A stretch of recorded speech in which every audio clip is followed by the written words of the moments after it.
Hey, should we start? Awesome.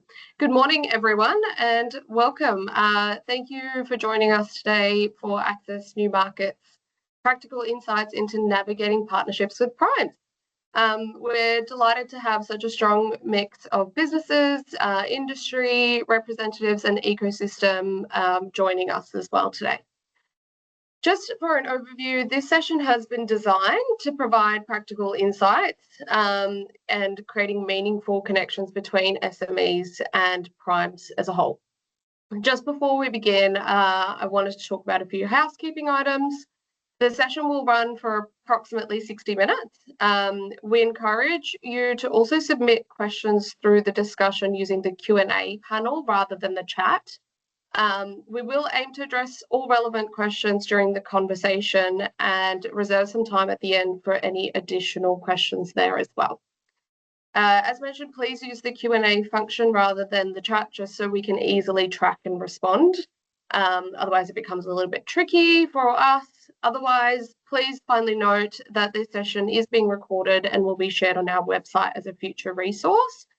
With a few other attachments from our attendees here that they're willing to share with us.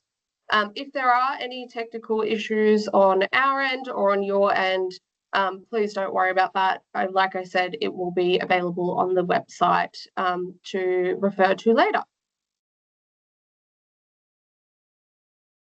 I would like to begin today's session by acknowledging the Ngunnawal people, the traditional custodians of the lands on which we meet today.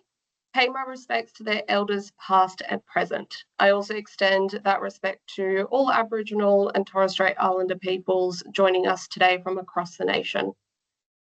We recognise the continuing connection for First Nations people to country and acknowledge their valuable contributions to our communities, institutions and shared future. And just an overall agenda and I guess purpose for today's discussion. So to briefly set the scene, I'll start with a short introduction about the Canberra Cyber Hub and why we decided to host this conversation. So the Canberra Cyber Hub exists to connect industry, government and academia and research organisations and helping Australian businesses and especially Canberra businesses promote and enhance their capability, form partnerships and access new market opportunities both domestically and internationally. Today's session is part of an ongoing commitment to helping businesses navigate complex markets and engage more effectively with organisations and supply chains. We know there's a significant interest within our ecosystem to work with global supply chain organisations and create more resilient future. So our goal is to provide that practical insight that will help you understand what primes are looking for, how procurement and engagement processes work, and where SMEs can create value within the complex supply chain.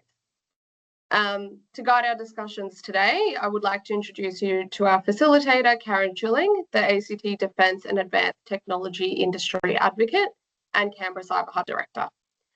Karen brings her extensive experience across defence, industry development, stakeholder engagement, and she will lead today's conversation with our fantastic panel of industry specialists and experts. So with that, I'll hand over to you, Karen, who will introduce our speakers and begin the discussion. Okay, thank you very much, Tanvi, and welcome everybody. Pretty exciting webinar that we've got today, looking at how we can work with primes and how SMEs can engage with primes. And so the idea here is to give everybody a better understanding of what the primes are looking for in industry partners and how to position yourself to have a better chance of success in this ecosystem. Obviously, the primes do play a very big role in delivering the capabilities. Certainly that's been noticed by the Global Supply Chain Program now having 13 companies. So there's definitely a commitment to working with those primes. And for many businesses, the pathway to defence and government isn't necessarily direct. Quite often a good way to put your foot in the door is to actually work with the supply chain primes that we have here. Today we'll look at exploring what they value in SME. So we've got two of our esteemed prime representatives with us and looking at how defence and government are changing their acquisition pathways and procurement pathways, and what that means for our SMEs and our supply chain going forward, especially around areas such as innovation and technology. It's my pleasure to welcome Amanda McKinnell, Head of Industry Engagement and Global Supply Chain at L3 Harris, and Harry Morton, the Australian Industry Engagement Manager at Northrop Grumman, who will share their practical insights from working with industry and building capability across the supply chains nationally and globally. First of all, I'd like to pass over to Harry, who can do a bit of an intro to himself and the company and a bit of advice for us. Harry. Thank you very much. Thank you, and thank you to the team for putting this on. It's always great to connect with other businesses and network. So big thank you to the team for organising that and giving Amanda and I the opportunity to speak. So my current title is Manager Australian Industry Engagement, which is predominantly the in-country person for Northrop Grumman on the GSE program. If you're not familiar with Northrop Grumman, about a $40 billion company each year. We're organised into 4 sectors: aeronautics, space, mission systems, and defence systems. And covering the usual suspects of American Defence Prime Kit in all of those sectors. Importantly, Northrop Grumman Australia, which, if you're not familiar with, primarily a aircraft sustainment business and space ground station support, fits within our defence systems sector. And importantly, and I guess we'll get into it a little bit, we don't necessarily mirror what we do in the US in Australia currently. So that tends to create opportunities as well as some nuance in a lot of the work that we do with industry. So just broadening Karen's earlier point about the GSE program, this is obviously an Australian Department of Defence program. It's been running since 2011. I think there was a pilot program with Boeing in 2007, 2008. And if you'll notice that I'm not wincing as I'm referencing other primes, we are quite collaborative on the program, and it is unique in that regard. And I've got the logos for each of the different companies. And I'll highlight that, it's not all about L3 and Northrop as much as I would love the world to be about Northrop. Obviously, this is about you finding opportunities. So I do highlight that because Amanda and I have peers in Australia in each of these organizations that are there to help. And whether that's helping in that, sorry, it's a quick no in terms of, sorry, we're not actually interested in, well, we don't have a need for what you provide. But either way, there's someone that you should be able to talk to and get a hold of, either through, the defence team who run this program or at a trade show at different events that are run. I'll just get into some opening remarks at the top of that page, and Amanda, feel free to jump in at any point to broaden them, because again, I think there's sort of a collective list amongst the group, and we do have a group to the point about us collaborating on the program. So I guess just some conversation starters potentially later if you've got questions, but some guidance that we often offer are, your offering. So thinking about whether you're offering a complete system or a component of a broader system. Typically, speaking from a Northrop perspective, we've tended to have more success on the GSE program at a component level rather than a system, in terms of, rather than just buying an all-up system. And the other caveat I would have there around professional services, incredibly difficult to export directly. And I don't say that as there's no opportunity here, nothing to see here. It's more helping you educate yourself around what the opportunity could be. We have recognition for indirect exports, so that's work that happens within Australia on something that's not an ADF piece of kit. So think about regional sustainment, different things where there could be opportunity, but for Amanda and I, and some of the other primes, again, I don't want to speak for everyone, but professional services is a very hard slog. Knowing your customer. So the more homework that you can do before you come and talk to Amanda and I around, I know that you've got a Triton drone that does ISR. This is where I may fit within that. Those types of things help us because, I'm not sure on the headcount number for L3 Harris, but Northrop's somewhere between 95 and 100,000 people.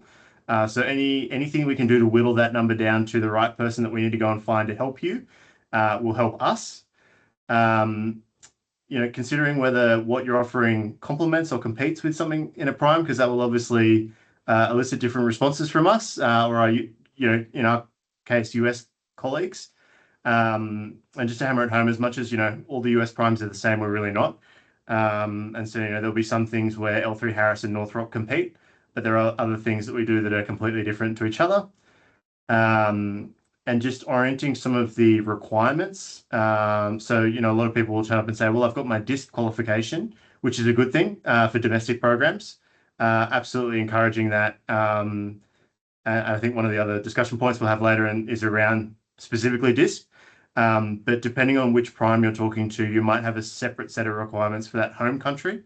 So in Amanda, in my context, a lot of it is the US government flow downs around things like CMMC, which is the cyber compliance, some of those ISO, AS, NADCAP certifications. So just being educated on some of those would be super useful. And with that, I'm probably talking too much. So Amanda, Karen, I'll hand back to you to hand to Amanda. Straight over to you, Amanda. Well, thank you very much. I'm actually a former Northrop Grumman person, so the complementary relationship between Harry and myself is alive and well. And Harry made some very, very good points there about the 13 primes. And one thing to note about the expansion back almost exactly 3 years ago now, when they decided to expand the program, and then the additional 7 companies were admitted over a period of 6 months, was the inclusion of a number of European companies, especially Saab, Kongsberg, Moog joining the group, which allows for a great deal more access to international markets that probably wasn't represented within that initial cadre of quite heavily American, but BAE and Thales were in the mix as well. So that does expand the offering as well as the potential challenges for companies entering the mix. Just a little bit about L3 Harris. We are one of the newer primes in the mix. We've only been in our current form for about 7 years. Some of us people in Australia may know the individual businesses that were absorbed into the L3 Harris broader banner when it was announced that we were forming L3 and Harris. Micrio in Brisbane is a good example of this. We've got some existing relationships because the L3 and the Harris entities have been in Australia for almost 40 years. We don't have the $42 billion revenue that Northrop Grumman enjoys, but we've got a comfortable $28 to $32 billion projection for 2026, which isn't bad for a company half the size of Northrop Grumman. L3 Harris doesn't sell one aircraft type or one ship. We are the communication systems and the decision support systems, a lot of sensors and a lot of equipment on every platform across Navy. So we're privileged to have great relationships with every single company you see on this list, and some of the emerging primes, especially Mitsubishi Heavy Industries, who'll be delivering the new Corvettes. So we do offer Australian industry chances to connect with those different programs in a different context than you might find if you joined, say, Babcock, who's looking for shipbuilding. So the GSC program really does offer companies the chance to engage. And one point that Harry made, and in the slide deck here, knowing your offering and knowing where you fit. And this is something in the DIDS that was released not quite a month ago now, is understanding that pyramid that they've put as a diagram in the DIDS. Where could you really exercise your level of competencies, your capabilities, and make your case when you're talking to a prime or another customer? It will help you refine your pitch as you go. Thanks, Karen. Thanks very much, Amanda. So as you've heard from both of our speakers, there is a lot of collaboration and cooperation in Australia. That's one of the great things about being a smaller nation, is that each of the global supply chain companies are often looking for some different things. And so the thing is that these guys know what each other's looking for and can also recommend you to other organisations as necessary. So we're going to start with some questions, and I'll start with Amanda. So if you take a typical SME, what does that engagement journey look like for an SME coming into L3 Harris? I'm going to use the two magical political or legal terms of it depends. It depends on what the capability is. Is it something that we need urgently? And I take a 3-channel approach with my supply chains and projects. So we have about a $7.8 billion spend annually on components, and putting Australian companies who can make left-handed multi-threaded widget into the right supply chain and order book is part of my goal, because that becomes a great established relationship, trusted supplier with that covalency of, what we want, how often we're going to want it, we can get set prices, and decisions can be made up and down the supply chain with confidence. So that's one area, but those books tend to be developed well in advance, and it can be harder to break into those. But where we are refreshing a program and the supply chain looks for the next, that's where companies that are doing CNC may actually find the opportunity to become part of it.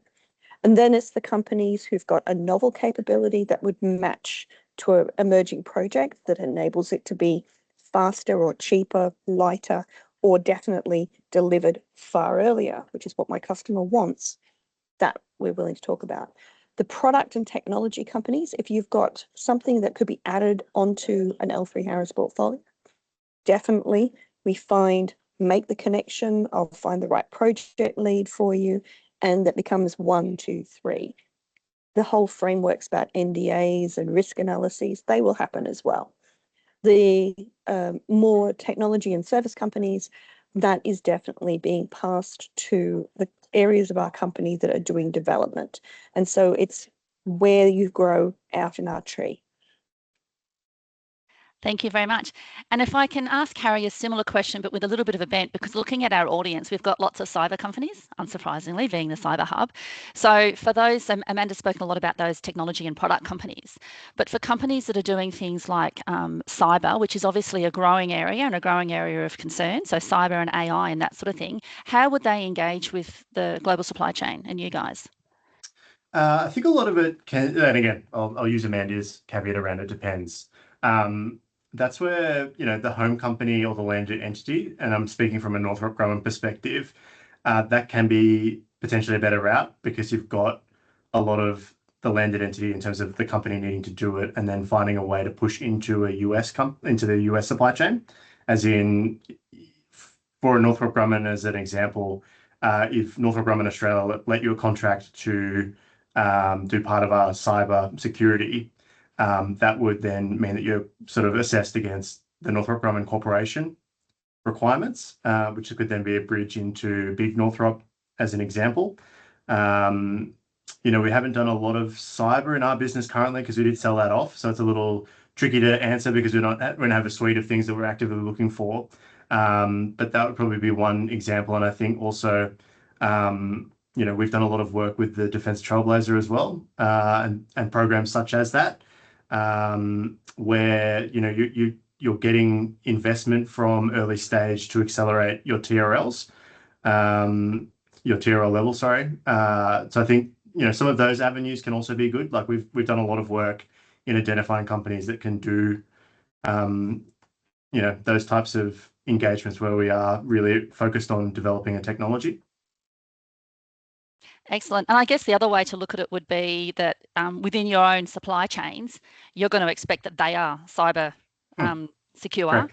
And Yep. potentially that's another avenue. So to understand, I guess, what companies you've got in your supply chain and maybe approach them about, what is your cybersecurity, especially because it's quite country specific in Yep. terms of the requirements.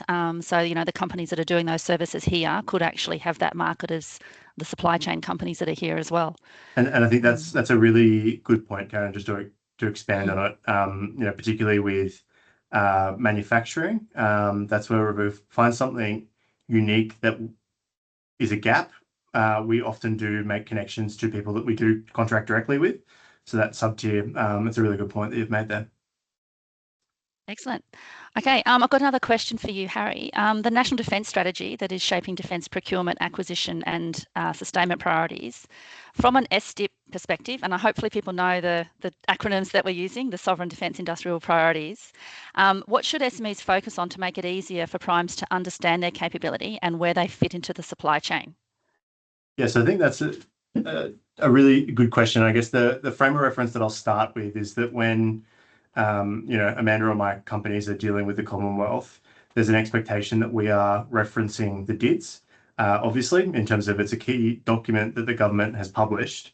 So in terms of how you assess a program fitting within the DID structure, and then what would be the Prime's contribution as we're tendering a program to that DID. So anything that you're doing to anchor yourself within the DIDs and forming a value proposition around that, again, it makes it easier for people like Amanda or myself to make a case to the Commonwealth around that. So I think it's understanding the macro context to get micro with how you position yourself within a supply chain. And obviously then, particularly if you're looking at things like DIDs grants, being able to align yourself in that framework as well. It can form a stronger narrative for the Prime as well as the Commonwealth around investment for some of those decision makings. So again, I think it's understanding where you fit and having conversations about that as well, because some of those technologies can really cut across all of them. But understanding what might be a hot button for either the Prime or the Commonwealth, and identifying that through discussions, because I'm always a fan of just picking up the phone and talking to people. It's amazing what you can uncover just by having a conversation. So that'll probably be my guidance on that one. Yep, thanks, Harry. And leading on from that, and if I can ask Amanda this, we've spoken briefly about that there's each of the primes have different nuances and stuff like that. And a few times I've spoken to some of the primes and they've just said, go and have a look on the web page in the Global Supply Chain Program. And there's a lot of difference, as Harry just said, the difference between talking to somebody and understanding what they want versus reading a 2-page PDF. And I guess this is a bit of a plug to see how we can help our companies as well. But how do the companies go about understanding what each of the primes need? And how do they know who to contact? Because quite often they're just like an info at the place. And I feel for the companies that may get all of these different emails, but how do we break that barrier and give our SMEs that opportunity to talk to the Global Supply Chain Program companies? It's a really great question. And it so depends on the location of the SME, who they're trying to get to, and the level of understanding that they've got of the industry landscape. One of the first ways that I'd say is go and look on the website. That's great. Each prime has got their capability sort PDF, which is a good one to sit down and go, yes, we do all of those things, no, and then perhaps deprioritize a company that is less interested in what you do. Another way is the ICN Gateway. And this is an area where you will find projects, you'll find the companies, you'll find what they're looking for on an immediate basis, as well as on a longer term basis. And you can have your own capabilities up on the ICN Gateway. And when the primes are searching, they can go in and see who in the Brisbane area or who in the Canberra, Queanbeyan area is doing something in particular. And that's the real value of the ICN Gateway, is it will act as almost your living digital representative for you. How you can then make sure that your capabilities are up. So if we're doing a search, we can find you, but then also if you've got someone who does a regular scan of what's being looked for. So that's the active passive way of doing it. I'd also say that the major defence events and land forces is over in the West this year. That's coming up in October, but also and closer to home for Canberrans is MILSIS. And that is a really great way of meeting the individual primes and putting your capabilities and your special sauce that you're going to bring to the party to each one of the primes. And so I'd put those events in your diary now, and then plan your quad chart, any other material that you want the primes to know about you. And then you find the Harry and me, Kelly Jenkins at Babcock, Chris Hess at Lockheed Martin, all of these people, and say, I'd like to sit down and have a talk. Yep, thanks, Amanda. And we will be having a Team Canberra stand at Land Forces and MILSIS, but that's not the only way to attend these events. Even if you just go to the exhibition hall and literally walk the floor, have some little brochures if you want, but just getting out and meeting people, because a lot of defence is introductions, mutual introductions, who you know, that reinforcement of individuals and companies' capabilities and that. So even if you're not part of the Team Canberra or you don't have your own stand, there's still benefit in sending the right people in your company who know how to speak the defence language that they need to these events, and take advantage of the fact that a lot of the primes are there, and it is that opportunity to engage. So that's a really great suggestion there. So people can put stuff into our Q&A if you like. So we've opened up that if anybody has any questions that they would like us to discuss. So I'll go on to some of the other questions here. So aligning with the Prime's priorities. So government is trying to move towards that shorter, more flexible contracting arrangements. We obviously need things a lot quicker at the moment, that's for sure. And so some of this is changing the way, or trying to change the way that we do our acquisition contracts and our requirements that we do put on the primes. Do you guys see that this sort of change is flowing into the SMEs and the supply chain? And how do you take that sort of need to be a lot quicker, and how do you flow that down to the supply chain contracts that you have? If either of you want to jump in. Do you want me to have a first crack, Amanda, or do you want to? So again, offering a sort of perspective on it. In terms of the customer, obviously seeing that more in an ASCA DSTG type approach to market, rather than your sort of CASG GUIA group, which are probably more established programs. So there's probably less appetite around. Sorry, there's always the appetite to go faster, not necessarily the appetite for risk and innovation, depending on the program again. So, you know, speaking from a Northrop Grumman perspective, things like, you know, solid rocket motors in country, there's not a huge amount of short-term desire for innovation. A lot of this is getting a capability stood up as quickly as possible. So that's one driver, whereas something like an ASCA DSTG that is more developmental, and you know, we haven't had a lot of success as Northrop Grumman Australia with ASCA at this point, and you'll see that the contract awards are more towards the genuine SMEs, which is a good thing. That's not a criticism from Harry Morton on this one. That is an absolute good thing, and that's how you develop some of those sovereign industrial base and the know-how, know why. So I think in that environment, you've probably got more opportunity to input in a quicker, and I think, you know, potentially some of the contractual mechanisms that the Commonwealth use in those programs are more favourable in encouraging innovation and moving quicker, because it can be quite tricky trying to move quickly in an AusDefCon complex environment. But Amanda, I'll hand to you if you've got other comments. Thanks, Harry. Certainly when it comes to can you do things faster, that's where we do utilize the relationships that we have with our existing supply chain members, or I'll be asked, can you find a second source of supply? And that's one of the really genius things about Australia being inside the AUKUS grouping now, is that can reduce the timelines for getting onto a TAA if needed, or also feeling comfortable with sharing the IP and other drawings that were important from the beginning. Those programs can be a little catastrophic success-wise, that they can displace if you're changing all of your usual supply and production arrangements to be able to meet a new can you do this for us? And so you do have to maintain awareness of that this is only a surge, and it's not going to be a durable supply chain energization that we're offering you. So there's swings and roundabouts in wanting rapidization of delivery of capability. But when we start also going into sustainment, and we're looking at Northrop Grumman and L3 Harris have both got aircraft down in South Australia that will be looking for long-term sustainment for the course of their operation, being Peregrine for L3 Harris and Triton for Northrop Grumman.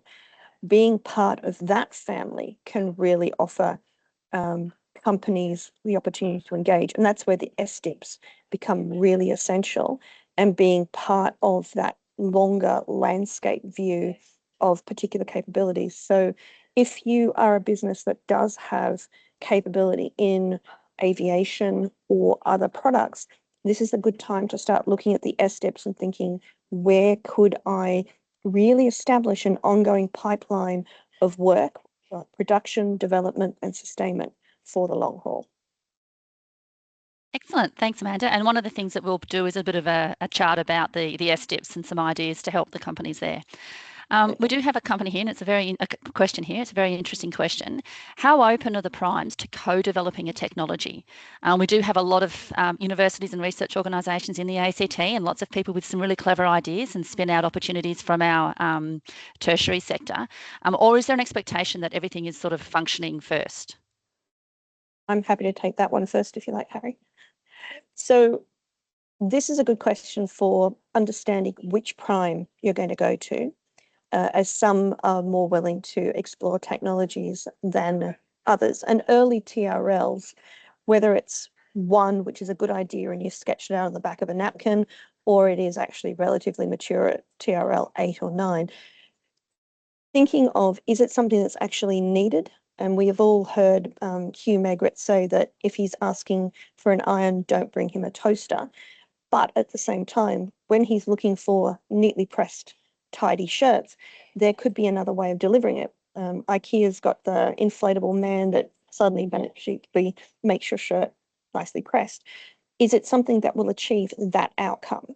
So it's always worth having the conversation with a GSC prime or other primes, or even with other SMEs where you've got complementary capabilities that you could generate a really interesting, stronger solution by working together. In the case at L3 Harris, I'm probably a good person to start with, but I may send you to one of my chief engineers by sector. So you might find yourself talking to my chief engineer, who's a systems engineer, who understands a lot more about advanced navigation and precision timing, if that's where your system might fit in. And just to, I guess, Northrop have a saying, I don't know if it's a Northrop saying, but foot stomping points, which is kind of the exclamation point. It's a saying I hadn't heard before I got here, but absolutely there's appetite in co-developing things. And I think, speaking from a Northrop perspective, we actually have half of a tech development manager that we fund out of the GSC program, specifically for this. So I think we've got about 4 programs between iLaunch and Defence Trailblazer that we working. They're obviously, running their course with how, where that's in terms of the funding ceasing and different things. So trying to pull those through to, export contracts. But I think, we also have situations where we've provided a Northrop piece of kit to an Australian company to integrate and see if it will work better. Whatever that bigger, stronger, faster is in the context. All of those are avenues that aren't necessarily a dollar figure on a contract. It might be a piece of kit and some in-kind support. But I think there's so many different avenues and opportunities. And it, to Amanda's point, just to expand on it, like it's really about finding that niche and the right time. Just because it, like everything in life, it's often a matter of timing and a little bit of luck in terms of finding those opportunities. So yeah, absolutely. And I think, a lot of that is discussion driven and being in the right spot, to Karen's point about turning up at trade shows and different things, putting yourself in as many of those right times and opportunities as possible is, always a good thing. Thanks very much, Harry. And I remember doing software development, and sometimes people have got this idea that you don't want to talk to people about this idea you've got because everyone will steal your ideas. And a very good mentor that I had said to me that it's actually the opposite. You should talk to as many people as you can about your ideas because it will help you refine it. And just because somebody else is doing the same thing doesn't mean that you quit. It actually means that there's a potential need there and a market there. So I would encourage people to think, if they are thinking, to keep things under wraps until it's built and until it's perfect, you'll miss the opportunity. And so there's no harm in trying to talk to as many different people about the idea that you have. A little story that somebody said to me once was they rang up and said, I've got this thing. They rang all these companies. I've got this product that does this. And then the company would go, yeah, but can it do that? And he was writing down the requirements for something he didn't even exist at the time. So talking to all of the companies about what their needs were and what the problem they had to solve, actually developed their functional requirements for their software piece of kit that they had. So definitely talking to different people, talking to, as we said, your friends, your colleagues, your counterparts, other SMEs can provide you opportunities, but just sort of getting out there and really trying to understand the ecosystem and what the needs are and where the gaps are and that sort of thing is highly recommended. Well, I think, you know, the flip to that is how frustrating it is when someone is telling you how good their thing is, but then they'll stop before they're ready to share it. And you're like, what? You know, at what point, you tell me when you're ready to have the discussion around like, all right, well, if you want to get it to a particular stage before we have an in-depth conversation, but it does make it tricky if you're out and about and then, sorry, don't want to talk about that because it's our IP. And it's like, okay, can respect that, but it's going to make it difficult for us to do business if we can't talk about it. Yeah. Excellent. Thanks very much, Harry. And this is sort of more of a sort of reflection question for both of you, I guess. In your experience, what makes some of the potential supply chain participants stand out? You know, what is it? What can our companies do that gives them that ability to stand out above the others in terms of preparation and presentation and that sort of thing? Amanda. Another really, really great question, and one that when I was CDIC, Otising was a point of coaching that we really gave. There's how you approach us from the beginning. It's don't say I'm an Australian company that's been doing this and sovereign. We're less concerned about that. That's part of the over the coffee discussion. But when you come at us, the first thing we want to know is that we deliver this. We can manufacture that. Understand your value proposition and be able to cite it quickly and effectively. Have basically ducks in a line with your quad chart that's accurate, points of contact so we don't have to hunt for them, and be ready to talk to what you can do. And having the figures like DISP membership where you're at, or also don't be afraid to say, I need some help with DISP, can you help us? Because that's one of the things the GSC primes do is write a letter saying, hey, I need this company pulled forwards. But be able to prove that you can deliver what you promised, when you promised, and in full to the standards expected. That's the thing that will make you stand out. The best companies are the ones who know that they can do what they promised, and for the long haul will be there and able to continue doing it and grow with the prime's needs as well. Thank you, Amanda. Just again to footstop Amanda's point, like hard discriminators are very helpful in terms of discriminating yourself from other of your competitors in the Australian market.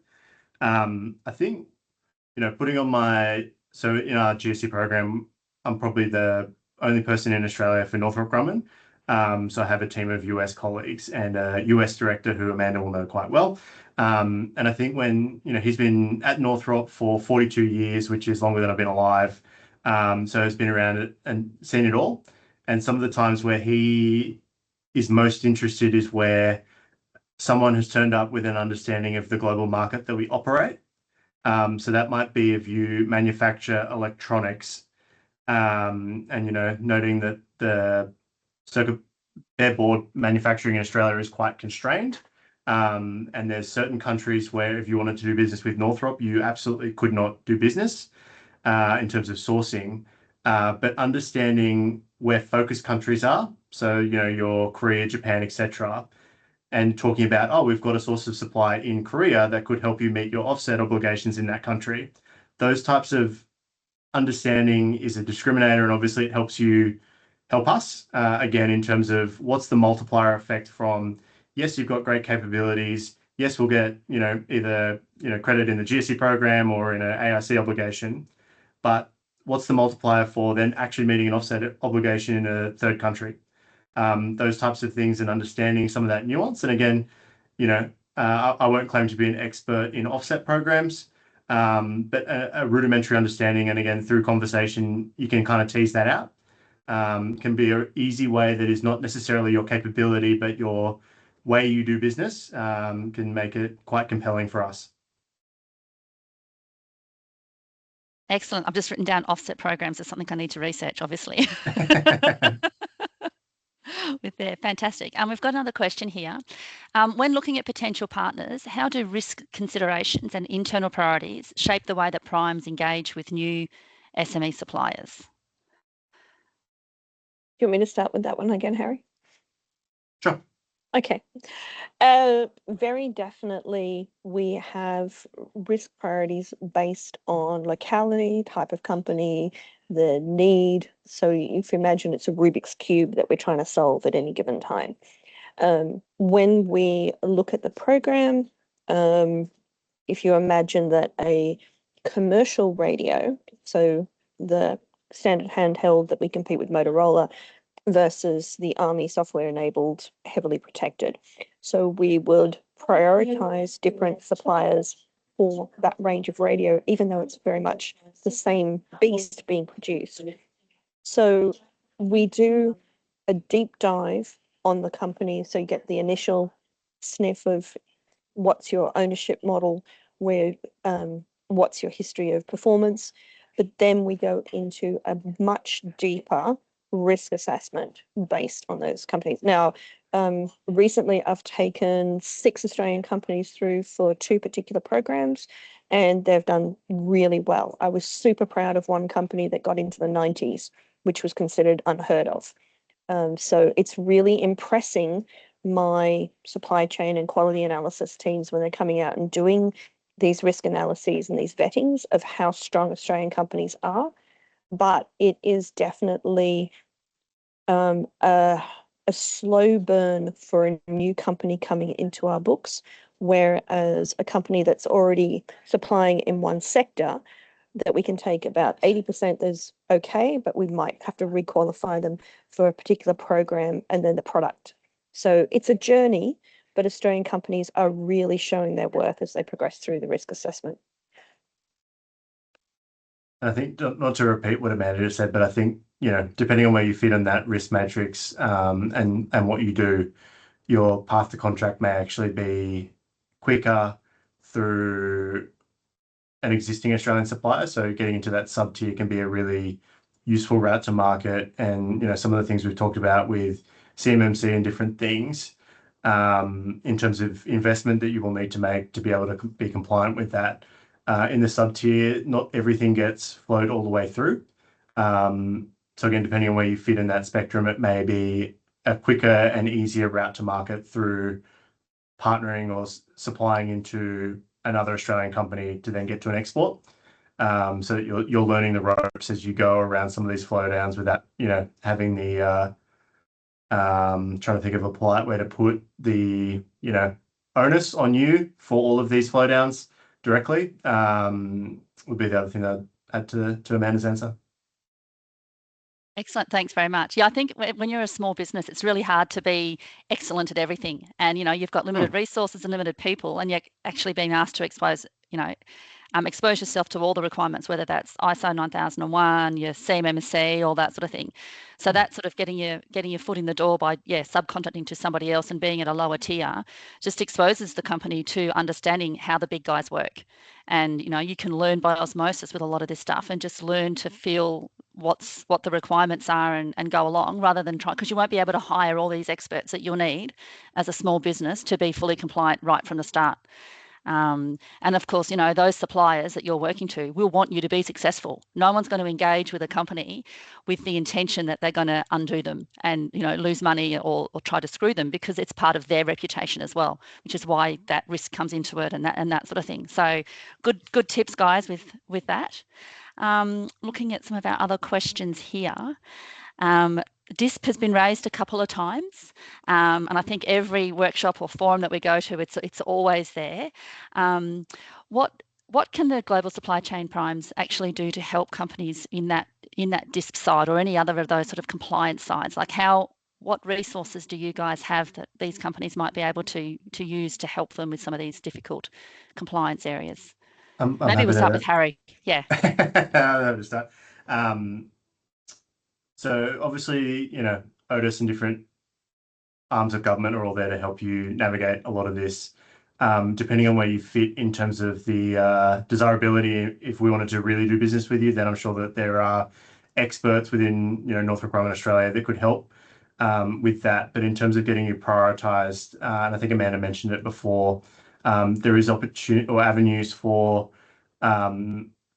getting prioritized. So, a letter from Northrop or L3Harris or one of the other primes saying, we have a contract that we would love to let to these people, but it is dependent on their DISP application, and can you please expedite it? That's not a guarantee that will actually happen, but it is the avenue that's there to prioritize, because I think, I can't remember the exact numbers of the backlog for DISP applications, but it is quite astronomical, and the wait times are not good, but obviously they're doing the best they can in processing the backlog. But yeah, and then obviously looking at the US standards, there's guides and different things that across the suite of primes there are materials and training courses that are provided, and we talk and prioritize or suggest that if you want to talk about CMMC, I know BAE has a course on that and different things, so pointing you to some of those resources.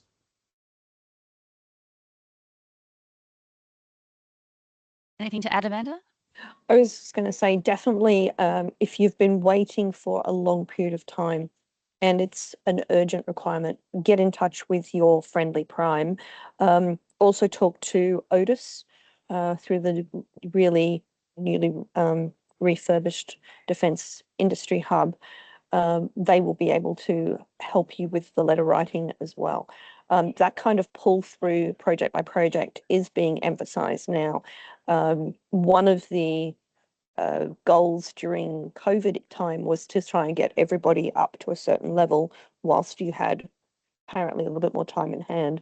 But now it's kind of is who needs to be where faster, and we're trying to make sure we pull those companies through as fast as practicable. Excellent. And I can just add from a DISP perspective is don't think that you have to have it all ready before you apply. So if you're a small company and you think that you're going to be in this defence environment, go onto the portal, do the application. You don't have to be 100% E8 ML2 compliant right now. The idea is to get into that backlog, get the letter of support if you need it as well, because that will establish a priority. And then the idea is the DISP team will actually work with you to get you over the line. But if you wait till it's going to be perfect, you're going to just prolong getting into that queue. So there's no harm in applying straight away and getting onto that portal and at least being in the list of people to comply with. Now we've mentioned DISP. Are there other ones? And we've briefly mentioned CMMC. But is there anything else that these companies should be looking at from a compliance or increasing your chances of success type of thing? As we were talking about it, the AUKUS license for your environment, if you're not part of that, as I understand it, it's a lower impost on you to sign up to that. And from a Northrop perspective, if we can use the license for your environment, that is what we use as a default, and that will preclude you in a lot of times because people have got it good now, and that it's very easy comparatively to what it was in the past. And so if there is an avenue to use the license for your environment and you're not on it, a lot of the US people don't have the patience for a DSP5 anymore, so they'll move on. That's obviously, a harsh statement, but it's kind of the nature of the beast currently. Anything else from your perspective, Amanda? I'd definitely say CMMC is essential. We're going to see some changes from the UK MOD and their customer as they decide what their programs are going to be. They're looking at the moment of whether they'll adopt an offset or an AIC reciprocal arrangement as well. So being part of those will require paying attention to what the UK and more European standards like WASSNA, what that could mean for Australian businesses. So the world is kind of on a cusp at the moment with AI and that is definitely a topic in defence of whether AI can be used for automation of certain areas, the assisting of decision making or augmenting, and how you use AI in your company is going to come under a lot more scrutiny. So that's something to bear in mind as you move forwards. Excellent, thank you. We've got a question here from Colin. As SMEs win large contracts with defence prime supply chain, working capital and contracts performance obligations can quickly become growth constraints. From your experience, what separates SMEs that are able to scale successfully from those that struggle to sort of finance and resource that growth? Amanda, you're shaking your head in agreement. Well, I'm nodding, definitely. And look, this is a real challenge for everybody, and costs are changing and unfurling in pretty much every sector. I think mining's probably going the strongest, but fuel pressures are probably going to add another layer of complexity. What we see with contracts, especially when there is that non-recurring engineering charge, so there's quite an upfront investment in a program when you're delivering a more skills-based or contractor heavy type, we might have to bring more people on at the beginning, which can put your earned value management curves upside down. So how you deal with that. Having cash reserves is one thing. Having access to finance, and this is where Export Finance Australia, some of you who came to the Defence Connect event last week before, there was presentations by Westpac as well as the Commonwealth Bank. So having those funding lines and understanding what the value proposition would be of the program that you're into, access to that funding. There is always grants as well. So think about your sovereign capability improvement grants, your skilling grants, and see which one of those is most appropriate. You can find the grants if you're not familiar with the business.gov.au grant finder program, and it's always worth going in there and putting in some quite random grants that you might be interested in, just to see, or factors that you're interested in, just to see what's available. We've seen, and again, COVID was a really interesting catalyst for grants, but for solar cells, for farmers, but if you've got other things happening regionally, the grant finder will tell you because it's postcode linked. So it's a really great time to just stay in touch with the grant finder and see if that's one way of defraying your operating costs, reducing any overhead that you've got so you can produce with a better margin when you're asked to.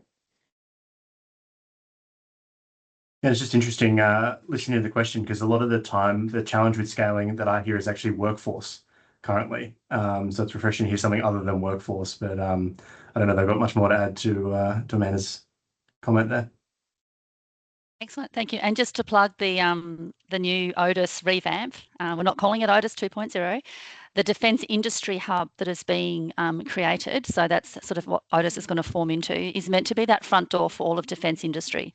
So don't be afraid to go and speak to them. We've got a new ACT rep at the moment, Chris Miles. We can introduce you to him.